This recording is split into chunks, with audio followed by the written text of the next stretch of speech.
ક્યારેક કોઈ સંબંધની શરૂઆત એક નાના પ્રશ્નથી થાય છે, પણ એ જ શરૂઆતમાં જો કોઈ એક શરત મૂકી દે તો દિલ હા તો કહી દે છે, પણ લાગણીઓ ચૂપચાપ ક્યાંક અટકી જાય છે.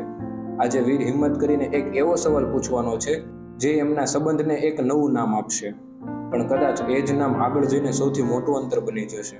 તો ચાલો જાણીએ આજે કે આગળ શું થયું તે. Welcome back to Storyverse. દિવસો પસાર થતા હતા. મેટ્રો મીટિંગ્સ હવે એ બંનેની રૂટીન બની ગઈ હતી. રોજ મળવું, થોડી વાતો કરવી, સાથે સ્ટેશન સુધી આવવું, બધું નોર્મલ લાગતું હતું. પણ હજુ પણ બંને વચ્ચે કંઈક અધૂરું તો હતું જ. એક સાંજે વીર પ્લેટફોર્મ પર ઊભો હતો. ઘડિયાળમાં 6:20 થઈ હતી, પણ એને ખબર પણ ન હતી એ હવે આવશે. પણ આ વખતે એના માઇન્ડમાં એક ડિસિઝન ક્લિયર હતું. આજે વાત કરવી જ છે. થોડા સેકન્ડ પછી કાવ્ય યુઝ્યુઅલી યુરેમાં આવી. થોડો શ્વાસ ચડેલો હતો, હાથમાં ફોન હતો અને સેમ બેગ હતું. એ વીર સામે જોઈને બોલે છે, સોરી હો, આજે થોડું લેટ થઈ ગયું. વીર હળવું સ્મિત કરે છે અને કહે છે, હા, એક્ઝેક્ટલી 2 મિનિટ ટુ લેટ છે. કાવ્ય પણ હસે છે. બંને મેટ્રોમાં ચડે છે. આજે થોડું સાયલેન્સ વધારે હતો. વીર કંઈક વિચારતો હતો. ઘણીવાર બોલવા જાય છે, પણ પછી તે અટકી જાય છે. ફાઇનલી એ ધીમે બોલે છે, કાવ્ય, એક વાત પૂછું તને? કાવ્ય એની તરફ જુએ છે. હા, બોલ ને. વીર થોડું હેસિટેટ કરે છે, પછી બોલે છે, આપણે એટલા દિવસથી મળીએ છીએ, તો ફ્રેન્ડ્સ બની શકીએ? કાવ્ય થોડું શાંત થઈ જાય છે. થોડા સેકન્ડ સુધી કંઈ બોલતી નથી. પછી સીધી વીર તરફ જોઈને કહે છે, ફ્રેન્ડ્સ? હા. વીરના ફેસ પર થોડી ખુશી દેખાય છે, પણ એ જ સમયે કાવ્ય આગળ બોલે છે, પણ એક કન્ડિશન છે. વીર, શું? કાવ્ય શાંતિથી બોલે છે, આપણે ફક્ત ફ્રેન્ડ્સ જ, એના કરતાં વધુ કંઈ જ નહીં. એક સેકન્ડ્સ માટે વીર કમ્પ્લીટલી સાયલેન્સ થઈ જાય છે, જાણે અંદર કંઈક અટક્યું હોય. પણ પછી એ હળવું સ્મિત કરે છે અને કહે છે, હા, ફાઇન, ફ્રેન્ડ્સ. મેટ્રો ધીમે ધીમે સ્ટેશન પર આવીને ઊભી રહે છે. બંને નીચે ઉતરે છે. આજે વોક થોડુંક અલગ ફીલ થતું હતું. સ્ટેશન બહાર સ્ટ્રીટ લાઇટ ચાલુ થઈ ગઈ હતી.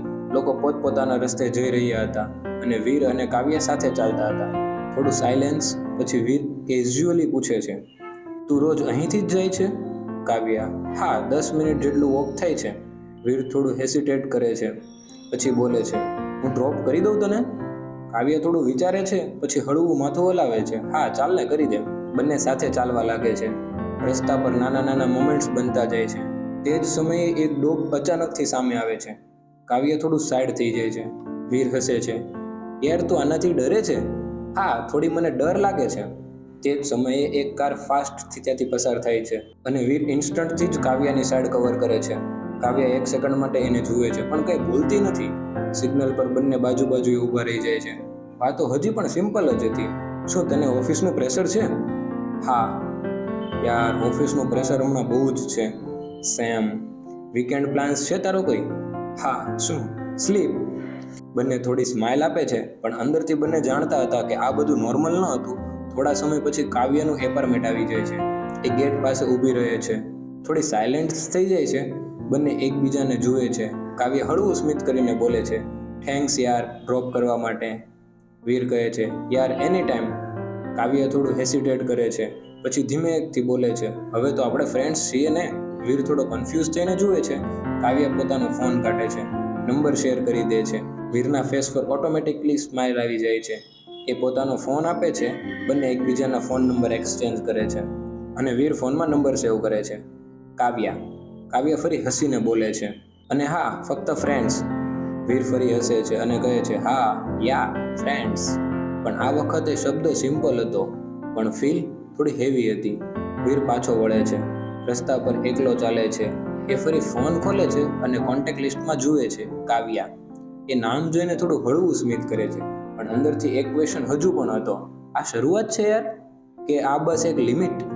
ક્યારેક કોઈ નંબર મળી જાય અને એ કોન્ટેક્ટ બની જાય છે, પણ દિલ વચ્ચેનું ડિસ્ટન્સ એ જ રહે છે. અને ક્યારેક ફ્રેન્ડ્સથી શરૂ થયેલી આ વાર્તા સૌથી વધારે કોમ્પ્લિકેટલી થઈ જાય છે. અને કહેવાય છે ને કે કેટલાક સંબંધો ફ્રેન્ડ્સથી શરૂઆત થાય છે, પણ લાગણીઓમાં ધીમે ધીમે એ શબ્દોની સીમા પાર કરી દે છે.